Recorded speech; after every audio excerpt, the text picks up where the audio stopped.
लग्नानंतर होईलच प्रेम मालिकेच्या आजच्या भागामध्ये आपण पाहत आहोत. आता काव्याला स्वप्न पडलेलं असतं. काव्या ही मध्यरात्री उठून बसलेली असते. तिला खूप जास्त घाम आलेला असतो आणि जोरातच उठून काकू म्हणून ओरडते. तेवढ्यातच बाजूला झोपलेला पार्थ सुद्धा उठतो आणि म्हणत असतो, का काय झालेलं आहे काव्या? काय झाले? तुम्हाला किती घाम आलेला आहे? हे घ्या, थोडंसं पाणी प्या आणि पाणी पिलात की तुम्हाला थोडंसं बरं वाटेल, असं आता पार्थ म्हणत असतो. आता लगेचच काव्या त्याच्याकडे पाहते आणि तो म्हणत असतो, काय झालंय काव्या? तुम्हाला तर घाम आलाय, किती ताप आलाय तुम्हाला? खूप भयंकर स्वप्न पडलंय का तुम्हाला? थांबा, मी तुम्हाला एखादं औषध वगैरे काहीतरी देतो, असं म्हणूनच तो उठतो. तेवढ्यातच आता काव्या मनात विचार करते, पार्थ, मी अशा परिस्थितीमध्ये अडकले आहे की जे मी तुम्हाला काहीच सांगू शकत नाही. माझी अवस्था अगदी खूपच वेगळी झालेली आहे आणि जर मी हे तुम्हाला सांगायला गेले तर खूप विचित्र होऊ शकतं. आता तेवढ्यात पार्थने तिला औषध दिलेलं असतं आणि शांत झोपवलेलं असतं. पण काव्याला मात्र इथे प्रचंड ताप आलेला असतो. तर आता दुसऱ्या दिवशी सकाळची वेळ असते. मानिनी छान फ्रेश होऊन डायनिंग टेबलवरती नेहमीप्रमाणेच नाश्त्याची तयारी करून बसलेली असते. तर पार्थसुद्धा तिथे बाजूला बसलेला असतो. तर इकडे आता लगेचच पार्थ इथे मानिनीला सांगत असतो, काव्याला खूप ताप आलेला आहे. तेव्हा मानिनी म्हणते, काय? काव्याला ताप आलाय? तर हो, बहुतेक कसलं तरी टेन्शन घेतलंय. आणि तुला एक गोष्ट सांगू, 2 दिवसात खूप जास्त दगदग झाली ना, आणि त्या दगदगीमुळेच कदाचित इथे ताप आलेला असावा, असं इथे तो सांगतो. तेवढ्यातच मानिनीला काव्याने सांगितलेल्या त्या गोष्टी आठवल्या. कशा पद्धतीने तिने सांगितलं होतं की हो, काल मला माझा तो बॉयफ्रेंड भेटला होता, पण फक्त तो योगायोग होता. माझी डिक्कीत ओढणी अडकली होती आणि ती ओढणी काढून देण्यासाठी तो मला मदत करत होता आणि त्याच गोष्टीवरून आम्हा दोघांमध्ये वाद झाला, कारण मला त्याची मदत नको होती, हे मानिनीला आठवत असतं. तेवढ्यातच ती विचार करते, काय करायचं, मला तर काही सुचत नाही. तेवढ्यातच आता विक्रम फोनवर बोलत तिथे आलेले असतात. फोनवर बोलणाऱ्या विक्रमच्या इथे आवाजामध्ये आणि त्याचबरोबर चेहऱ्यावरती थोडासा उदासीनपणा असतो. इकडे मानिनी विक्रमकडे पाहते. मानिनीने विक्रमकडे पाहिल्यानंतर ती विचारते की काय झालेलं आहे? तुम्ही कोणाशी फोनवर बोलत होतात आणि त्याचसोबत इथे सगळं काही ठीक तर आहे ना? एवढा चेहऱ्यावर अस्वस्थपणा तुमच्या का बरं दिसत आहे? त्यावर लगेचच विक्रम म्हणत असतात, अगं, आपल्या आनंद आणि अपेक्षाचा एकदम फास्टमध्ये काल डिव्होर्स झाला. तेव्हा मानिनी म्हणते, काय डिव्होर्स झाला? पण त्यावर आता विक्रम म्हणत असतात, हो, डिव्होर्स झाला आणि खरं कारण कोर्टामध्ये गेल्यानंतर त्या मुलीनं सांगितलं. त्यावर लगेचच मानिनी म्हणते, काय काय होतं काय खरं कारण? त्यावर विक्रम म्हणत असतात की त्या मुलीचं लग्नानंतर सुद्धा जिथे काम करत होती ऑफिसमध्ये त्याच बॉसबरोबर अफेअर होतं आणि जेव्हा हे इथे आनंदला समजलं होतं तेव्हा घटस्फोट झाला. त्यावरच आता मानिनी म्हणत असते, बाप रे, म्हणजे भूतकाळात होतं ती गोष्ट वेगळी आणि आता ह्या मुली वर्तमानात काळात सुद्धा असं नवऱ्याला चीट करून दुसऱ्याबरोबर बॉसबरोबर सुद्धा अफेअर करतात. किती लाजिरवाणी गोष्ट आहे नाही? त्यावरच विक्रम म्हणत असतात, खरंच हल्लीच्या पिढीचं ना काही कळत नाही बघ. काय चाललेलं आहे, कशा पद्धतीने ही मुलं करतात वागतात, काही एक कळत नाहीये. यांना घटस्फोट म्हणजे असा ह्या डाव्या हाताचा खेळ झालाय बघ, असं विक्रम म्हणत असतात. पण झालं ते खूप जास्त चुकीचं आणि वाईट झालंय. तर मानिनी म्हणत असते, खरंच खूपच विचित्र आहे. आपल्या काळात गोष्ट वेगळी होती. कमीत कमी इथे मुलामुलींना पाहायला तरी मिळायचं नाही आणि आत्ता तर सगळं काही माहिती असून सुद्धा ही लोक या स्टेजपर्यंत जाऊन पोहोचतात. तेवढ्यातच आता पार्थला एक फोन आलेला असतो आणि तो फोन घेतच तिथून कल्टी करत असतो. इकडे आता हे सगळं बोलणं झाल्यावर मानिनीने विक्रमला नाश्ता दिलेला असतो आणि मनातच विचार करत असते, काय करावं? मला तर खूप काळजी वाटते. काव्याने भलेही मला ह्या सगळ्या गोष्टी सांगितल्या आहेत खऱ्या, पण मी काव्यावर विश्वास ठेवू की नको? काव्यावर काय करू? काव्याने मला एवढा जीव तोडून एवढं सगळं काही करून सगळं सांगितलंय, पण माझं मन मात्र तिच्यावर विश्वास ठेवायला धजतच नाही. काय करावं? काव्याचं अजूनसुद्धा असेल का बाहेर काही? ती माझ्या मुलाला चिट तर करत नसेल ना? काय करू कळत नाही, असा मानिनी विचार करते आणि काव्याशी बोलायचं पुन्हा एकदा ठरवते. इकडे पार्थ आता खोलीत येतो. पार्थ हा खोलीत आल्याबरोबरच आता इथे त्याला ऑफिसमधून फोन आलेला असतो की तुम्हाला अर्जंटमध्ये मीटिंगला यावं लागेल म्हणून. आणि तेव्हाच आता पार्थ म्हणत असतो, सॉरी, मला आत्ता मीटिंगला यायला जमणार नाही. सॉरी, तुम्ही प्लीज ॲडजस्ट करून घ्या ना, मला नाही जमणार आहे, असं म्हणूनच आता काढलेले कपडे पुन्हा कबडमध्ये ठेवून देत असतो. तेवढ्यातच आता काव्या म्हणत असते, काय झाले देशमुख? त्यावरच तो म्हणत असतो, काही नाही, बघा ना, ऑफिसमध्ये अर्जंट मीटिंग आहे आणि इथे तुमची तब्येत बरी नाही आहे, त्यामुळे मी नाही जाऊ शकत ना ऑफिसला. तेव्हा काव्या म्हणत असते, अहो देशमुख, मला जास्त फारसं काही झालेलं नाही आहे. तुम्ही काय एवढा विचार करताय माझा? नका विचार करू. आणि मी तशी बरी आहे. तुम्ही मीटिंग पोस्टपोन करून घरी थांबावं एवढी मी आजारी नाही आहे. तेवढ्यातच आता पार्थ म्हणत असतो, काय बोलताय काव्या तुम्ही? हे असं कसं बोलू शकता? नाही जमणार आहे मला. आणि मी तुमची काळजी घेतली पाहिजे की नाही? त्यावर काव्या म्हणत असते, हो ते सगळं काही खरं आहे, पण उगाचच तुम्ही माझ्यामुळे घरी राहिलात तर देशमुख, मला ना थोडंसं गिल्ट येईल. आणि प्लीज तुम्ही नका थांबू घरी, तुम्ही तुमचं काम कंटिन्यू करा. त्यावरच आता पार्थ म्हणत असतो, नाही मी कुठेही जाणार नाहीये. इथे माझ्या बायकोला बरं नसताना मी कसं कुठे जाणार आहे? पण काव्या आता उगाचच चिडते आणि म्हणत असते, काय चाललंय देशमुख तुमचं हे? तुम्हाला किती वेळा सांगितलंय? उगाचच मी काही लहान आहे का? लहान मुलांसारखी माझी काळजी घेताय तुम्ही? तुम्हाला सांगितलं ना की तुम्ही तुमचं काम करा, तुमच्या मीटिंगला जा म्हणून. देशमुख, मी काय सांगते तुम्हाला, उगाचच नाही तेवढी काळजी दाखवू नका. आणि नकोय मला तुमची मदत, नकोय मला तुमची काळजी घेणं. हे सगळं बोलत असताना मानिनी तेवढ्यातच दाराशी आलेली होती आणि हे सगळे शब्द मानिनीच्या डोक्यावर पडतात, कानावर पडतात.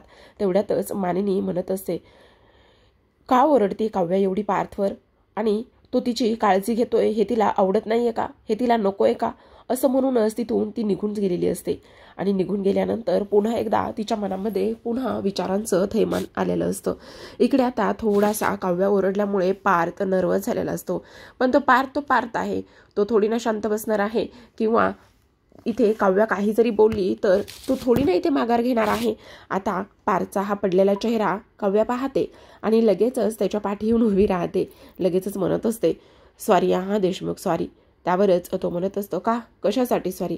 नाही, खरं सांगू का, म्हणजे मला ना तुमच्यावरती असं चिडायचं नव्हतं, पण काय आहे ना देशमुख, तुम्ही उगचच ना इथे सगळं काही काम वगैरे ह्या सगळ्या गोष्टी सोडून घरी बसाल ना, ते मला नकोय. आणि मी बरी आहे, तुम्ही जा हो, उगचच माझ्यामुळे तुमचं काम बुडायला नको. त्यावर लगेचच तो म्हणत असतो, नाही बुडणार, कामही नाही बुडणार आणि तुमची काळजीही घेणार. कशी? तेव्हा बघा, हा आता देशमुख आर्किटेक्ट बोका काय करतोय ते तुम्ही फक्त बघाच, असं आता ती बोलत असतो. आता ह्या सगळ्या गोष्टी ते बोलल्यानंतर लगेचच आता पार्थ किचनमध्ये जायला निघतो. इकडे काव्य विचार करत असते, आता नेमकं काय करणार आहेत? त्याचसोबत इथे माझी काळजी घेणार आहेत आणि सोबतच इथे मीटिंग सुद्धा अटेंड करणार आहेत. नेमकं ह्या देशमुखच्या मनात काय चाललंय ना तेच काही कळत नाही. तर इकडे मस्त आता जीवा किचनमध्ये अंडी उकडत असतो आणि अंडी उकडणारा जीवा इथे जेव्हा पार्थला पाहतो तेव्हा गाणं गायला लागतो. ताजी ताजी अंडी मस्त मीठ मसाला लावून तयार आहेत, खाणार आहेस का तू? ह्या सगळ्या गोष्टी इथे तो बोलत असतो. तेवढ्यातच आता इकडे जो पार्थ आहे तो म्हणत असतो, अंड्यावाला शांत बस जरा, माझं तुझ्याकडे खूप महत्त्वाचं काम आहे. अरे बोल रे दादा, तू फक्त काय काम आहे ना ते फक्त आणि फक्त तू इथे बोल नुसतं, बघ तुझं काम मी असं यू करून टाकतो. हो, युवच करायचे काम, पण जरा ऐकून घे मी काय म्हणतोय ते. हां बोल ना, काय झालेलं आहे? काय झालंय? सगळं काही ठीक आहे ना? हो सगळं ठीक आहे, पण तू एकदा माझं ऐकून घे, बोल दादा बोल. हे बघ, काव्याची तब्येत ना अचानकच बिघडली, तिला खूप प्रचंड ताप आलेला आहे. असं म्हणता क्षणी आता इकडे मात्र काय झालेलं असेल काव्याला, असा विचार इथे त्याच्या मनामध्ये येतो. आणि तेव्हा तो म्हणत असतो, हे बघ, काव्याची तब्येत खूप जास्त बिघडली, कारण तिला ताप आलाय, 2 दिवस दगदग वगैरे झालेली आहे ना, आणि त्या सगळ्या गोष्टीमुळे हे सगळं काही झालेलं आहे. त्यावर तो म्हणत असतो, बरं ठीक आहे, मग मी काय करायला हवंय? त्यावर तो लगेचच म्हणत असतो, आता तू ऑफिसला जायचंयस. तेव्हा जेव्हा म्हणतो, काय वेड आहेस का? अरे कितीतरी दिवस काय कितीतरी महिने झाले मी ऑफिसचं तोंड नाही बघितलं. त्यावर लगेचच पार्थ म्हणतो, हो छोटे, मला माहिती आहे, लास्ट टाइम जेव्हा काव्या इथे डबा घेऊन आली होती ना ऑफिसला, तेव्हाच तू आलेला आहेस, माहिती, मला सगळ्या गोष्टी माहिती आहे. पण आता या घडीला तुला ऑफिसला जाणं खूप जास्त महत्त्वाचं आणि गरजेचं आहे.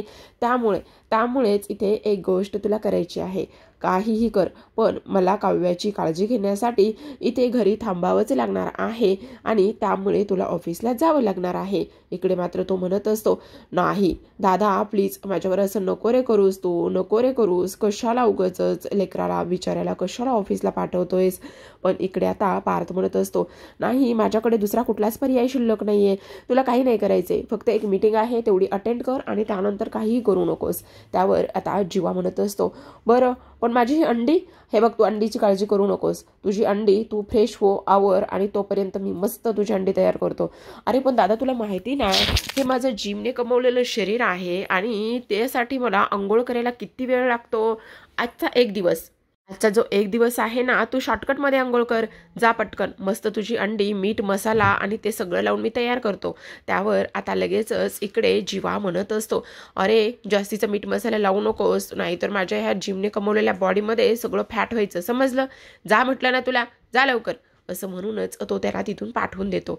इकडे आता लगेच जीवा स्वतःच्या खोलीत येतो. मस्त ऑफिसला जायचं असतं म्हणून छान तयारी करत असतो. कपाटातून ड्रेस काढतो आणि मस्त बेडवरती इथे त्याला ठेवत असतो. तो म्हणत असतो, ए भाई तू इथे बस, मी आत्ता फ्रेश होऊन येतो. तेवढ्यातच आता त्याला इकडे फोन आलेला असतो त्याच्या मित्र कंपनींचा. आता तिघजण ते मित्र एकत्र आलेत. आता आपला जीवा त्यांच्यासोबत नसतो आणि त्यामुळे त्या तिघांनी ह्याला फोन केलेला असतो. जीवा लगेचच फोन उचलल्या बोलत असत, ए भाई कसं काय फोन केलायसा, एवढ्या दिवसांनी माझी कसं काय आठवण आली. तेवढ्यात तिकडून त्याचे मित्र म्हणत असत, ए छेल्या काय करतोयस, बोल ना काय करतोयस रे, तुम्ही तिघजण एकत्र आहात, काय चाललंय काय, कारण तिघांचे आवाज झालेले असतात. काय नाही चाललेलं, आत्ता आपल्याला इथे जायचं आहे. कुठे जायचं आहे ते तरी सांग. हो जाणार तर आहोत आपण, पण वन डे ट्रिप आहे, त्यामुळे लवकरात लवकर आवरायचंय आणि लवकरात लवकर आम्हाला येऊन भेटायचंय. अरे असं कसं, तुम्ही ऑन द वे आहात आणि मला ऑन टाईम सांगताय, मी कसं काय हँडल करणार आहे, मला नाही जमणार आहे आज, आणि असं कसं, अरे तू नाही म्हणतोय चक्क. अरे हो मीच नाही म्हणतोय, कारण तुला माहिती का मला ऑफिसला जायचंय आज. त्यावर आता इकडे ते तिघे हसायला लागलेले असतात आणि तेव्हा ते म्हणतात, काय जोक केलायस का. तेव्हाच जीवा म्हणत असतो, तुम्हाला जोक वाटतोय का हा, मग काय, आता तू म्हणतोयस की मला ऑफिसला जायचंय, मग हा जोकच नाही तर काय आहे. तेवढ्यातच आता इकडे जीवा म्हणत असतो, हा जोक वगैरे काही नाहीये, मला खरंच दादाच्या ऑफिसला जायचं आहे. आज दादाची खूप महत्त्वाची मीटिंग आहे, ती मला अटेंड करायची आहे. अरे कितीतरी महिने तू ऑफिसचं तोंड न बघणारा, तुला ऑफिसला जायचंय. अरे आपण एक काम करूया ना, उद्या जाऊया ना प्लीज. आम्हाला इथे ऑफिस डेमध्ये सुट्टी नसते, आम्ही काही सोन्याचा चमचा जन्माला तोंडात घेऊन आलेलो नाहीये. तू अजी सोन्याचा चमचा तोंडात जन्माला घेऊन आलेला आहेस म्हणून तुला नाही काम केलं तरी सुद्धा चालतं, पण बाबा आम्हाला आमचं पोट पाणी पिकवण्यासाठी भरण्यासाठी इथे रोजच ऑफिसला जावं लागतं. त्यामुळे अजिबात उद्या वगैरे काही नसणार आहे, तुला आत्ताच्या आत्ता यायचं आहे, समजलं. आणि आम्ही तुला इथे सांगत नाही आहोत तर यायला सांगत आहोत, समजलं. आत्ता लगेचच इकडे जीवा म्हणत असतो, अरे तुम्ही काय राव, एका बाजूला इकडे दादा आणि एका बाजूला तुम्ही काय करणार आहे, बरं मला थोडा वेळ द्या, मी लगेच दादाशी बोलतो आणि दादाशी बोलून मी तुम्हाला कॉल बॅक करतो, असं म्हणून लगेचच आता तो फोन ठेवतो. इकडे मानिनी विचारात असते आणि मानिनी विचारात असताना पुन्हा तिच्या मनामध्ये सगळे विचार येतात. कशा पद्धतीने काव्याने तिला सगळं काही सांगितलं होतं, काव्याने सांगितलं होतं की नाही, मानिनी काकू तुमचा काहीतरी गैरसमज होतोय, असं काहीही नाहीये, आणि प्लीज तुम्ही ह्या सगळ्या गोष्टी इथे मनातून काढून टाका. आणि त्याचबरोबर इथे माझं होतं एका मुलावर प्रेम, पण आत्ता नाहीये, आणि आत्ता ओरडणारी काव्या आणि त्याचबरोबर सुनीतांनी सांगितलेल्या त्या सगळ्या गोष्टी, हे सगळं काही मानिनीला आठवत असतं. मानिनी विचार करते, बापरे कुठल्या संकटात, कुठल्या धर्मसंकटात अडकले मी, काय करू मला काहीच कळत नाहीये, हे सगळं काय आहे, कशा पद्धतीने ह्या सगळ्या गोष्टी इथे मी मॅनेज करणार आहे. आणि खरंच काव्या तर अगदीच सांगत होती तेव्हा खरं वाटत होतं सगळं, पण सुनीताचं काय, आणि आत्तासुद्धा ती जरा विचित्र वागत होती, काय करू, एकदा सुनीताशी घेऊ का बोलून, असा ती विचार करत असते. पण तेवढ्यातच तिचं डोकं प्रचंड दुखायला लागलेलं असतं, पण तरीसुद्धा न राहून ती शेवटी इथे सुनीताला पुन्हा एकदा कॉल करतेच. आता सुनीताला फोन केल्यावर सुनीता असते कॅफेमध्ये आणि तेव्हा मानिनी म्हणते, हाय सुनीता कशी आहेस. त्यावरती म्हणते, हो मी ठीक आहे, तू बोल ना, का काय झालं ग, असं आज सकाळी सकाळी फोन केलाय, सगळं काही ठीक आहे ना. त्यावरच मानिनी म्हणते, हो ग सगळं ठीक आहे, पण असंच तुझ्याशी बोलायचं होतं म्हणून फोन केला. अच्छा हां बोल ना, घरात सगळं ठीक आहे ना, काव्या आणि तो तुझा मुलगा पार्थ यांच्यामध्ये सगळं ठीक आहे ना, म्हणजे काय आहे ना, काल एवढं सगळं झालं असेल, तू विचारलं असशील म्हणून म्हटलं. अगं तेच तर, त्यामुळेच तर तुला फोन केलाय मी. खरं सांगू का गं सुनीता, तू ना माझ्या डोक्यामध्ये ना हे सगळं जेव्हापासून तू भरवलंयस ना तेव्हापासून माझं मन ना मला खूप खायला उठलंय ग. मला कळतच नाही हे सगळं काय आहे, कशा पद्धतीने हे सगळ्या गोष्टी होत आहेत, काय करू ग. त्यावर लगेचच आता इकडे सुनीता म्हणत असते, अगं काय म्हणजे मी जे आहे ते तुला खरं खरं सांगितलंय. पण आता इकडे ती म्हणत असते, अगं जरी तू हे सगळं खरं खरं सांगितलेलं असलंस ना तरी सुद्धा माझा त्या गोष्टीवरती अजिबातच विश्वास नाहीये. कारण एक गोष्ट मी तुला सांगते आणि ती म्हणजेच की मी काव्याशी काल सगळं काही बोलले आणि तिच्याशी बोलल्यानंतर तिने ते मान्य केले की तिचं लग्नाआधी अफेअर होतं, पण आत्ता काहीच नाहीये. आणि तू म्हणतेस ना की काल ते भेटले होते, तर ते योगायोगाने भेटले होते. जे बघ, काल काव्याची डिक्की ओढणी डिक्कीत अडकली होती आणि त्यामुळे तिची चावी सुद्धा डिक्कीतच पडली होती. तिची गैरसोय होऊ नये म्हणून त्या मुलाने तिला मदत केली आणि त्या मुलाने तिला मदत केल्यानंतर आता लगेचच त्या दोघांमध्ये तिला त्याची मदत नको होती आणि त्या दोघांमध्ये वाद झाला. आता त्या दोघांमध्ये झालेल्या वादावरून तू असं जज केलंस की त्यांच्यामध्ये आणखी काहीतरी आहे, पण इथे तिचं असं म्हणणं होतं की तिला त्याची मदत नको होती आणि हे सगळं तिने मला सांगितलंय. त्यावर सुनीता म्हणत असते, अगं हो मानिनी, किती किती तू पाठीशी घालतेस तिला, कळत आहे का तुला? अगं तूच म्हणायचीस ना की कॉलेजमध्ये असताना कोणाच्या नजरेत आणि कोणाकडे पाहून मी जोड्या जुळवते आणि त्या अगदीच योग्य आणि बरोबर असतात. तेव्हा मानिनी म्हणते, अगं तेव्हाची गोष्ट वेगळी होती, पण आता तुझा काहीतरी अंदाज चुकीचा असेल. त्यावरच ती म्हणत असते, तू असं नको समजूस, हे बघ मी जे काही सांगते आणि जे काही बोलते ते अगदीच बरोबर आहे. असं म्हटल्यानंतर आता इकडे मात्र लगेचच लक्षात आलं तिच्या की हे सगळं काय आहे आणि त्याचबरोबर इकडे सुनीता तिला समजवण्याचं काम करत असते. सुनीताने तिला समजवल्यानंतर सुद्धा इकडे मात्र बऱ्याच गोष्टी खूप काही चुकीच्या होत असतात. कारण मानिनीला असं वाटत असतं की सुनीता, माझ्या मनामध्ये तुझ्या ह्या सगळ्या गोष्टीमुळे खूप काही विचार सुरू झालेले आहेत. नाही ग, माझी सून मला धोका देणार नाहीये आणि तुला सांगू, तिने ज्या काही काल मला गोष्टी सांगितल्या आहेत ना त्या अगदी जेन्युइनली सांगितल्या आहेत असं मला तरी वाटतंय. मुळे प्लीज प्लीज सुनीता. पण सुनीता इकडे मात्र तिच्या त्या सगळ्या गोष्टीवरती अगदीच तट धरून असते. ती म्हणत असते, हे बघ मी जे काही सांगते ना ते अगदीच खोटं नाहीये. मी तुला आत्तापर्यंत ज्या गोष्टी सांगितल्या त्या गोष्टी सगळ्या खऱ्या आहेत आणि मी काहीही खोटं बोललेली नाहीये, समजलं तुला?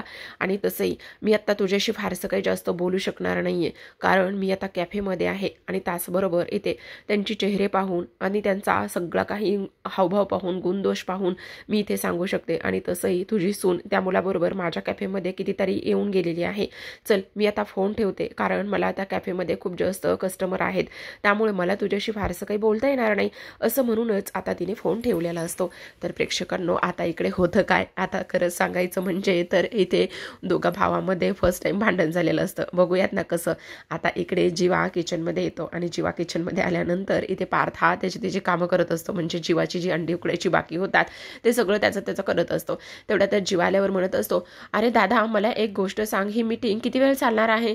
तेवढ्यातच आता लगेचच इकडे पार्थ म्हणत असतो, अरे किती ते अनप्रोफेशनल दिसेल असं क्लायंटला विचारणं की मीटिंग किती वेळ चालणार आहे म्हणून, असं कसं होऊ शकतं?